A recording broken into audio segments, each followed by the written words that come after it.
Hi folks, Dr. Ed Beyer here again. We're talking about autoimmunity today.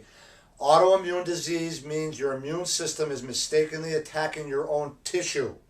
And it's more prevalent now in our society than ever before, because our immune system's job is to get out of the body what doesn't belong in the body. And there are so many more things in our environment today that don't belong in our body than there were 20, 30, 40 years ago. Even our food has been genetically modified, and now a lot of us are eating different foods, GMOs, you've heard of this, and now our immune systems are reacting to it. Now, 80% of our immune system resides in our gut, which makes sense because the way things get into our body mainly is through what we eat, but it also through the skin and through our sinuses, through our nose and breathing and things like that. Today, I'm going to talk about barrier systems. Now, before anything can ever get into our body, it has to cross through a barrier system, okay? For example, our skin is a barrier system. If I were to cut my skin, that would increase my chance for infection because I have a hole in my barrier system. Now, the largest barrier system between the outside world and the inside of our body is not our skin. It's the cells that line our small intestine. This one cell layer, if we pulled it out of our small intestine and ironed it out, it would cover 2 tennis courts because there's multiple folds and things like that that we call microvilli that are there to increase the surface area so we can absorb our nutrients in the small intestine.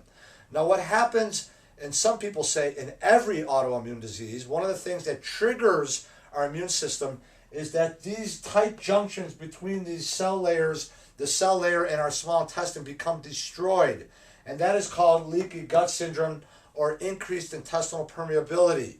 Your doctor doesn't check for this. We do. When someone comes to us that's chronically sick, almost all of them are autoimmune. You may be watching this and you have all the symptoms of autoimmunity like fatigue and weight gain and insomnia and joint pain and all of that, and you don't even know that you're autoimmune. This is one of the biggest causes or precursors to autoimmunity. So when this barrier system gets destroyed, when it becomes more like this one over here, now you have this situation where larger than normal molecules are starting to make their way into the bloodstream where they don't belong. It's like having a hole in your screen door on a hot summer day. Bugs are going to get into your home that don't belong in your home. Same thing with the barrier system in our gut. When it gets destroyed, things like food sensitivities and infections and poor gut flora can cause this. Then you got holes in this barrier system, just like cuts in your skin, and that will activate your immune system and will trigger autoimmune disease. Some scientific literature says you cannot have an autoimmune disease without having leaky gut syndrome. Now, once the gut barrier gets destroyed, what's going to happen next is the barrier between your blood and your brain will get destroyed, and we see things like brain fog and depression, anxiety, and all kinds of neurological symptoms that will occur too. I'm going to be holding a workshop on Wednesday, December 30th, discussing this and many other things that cause autoimmune disease that we address through functional medicine that your doctor doesn't. And if you want more information, you can go to autoimmunityrecovery.com. I'm Dr. Beyer. I hope to see you on the 30th. Have a great day.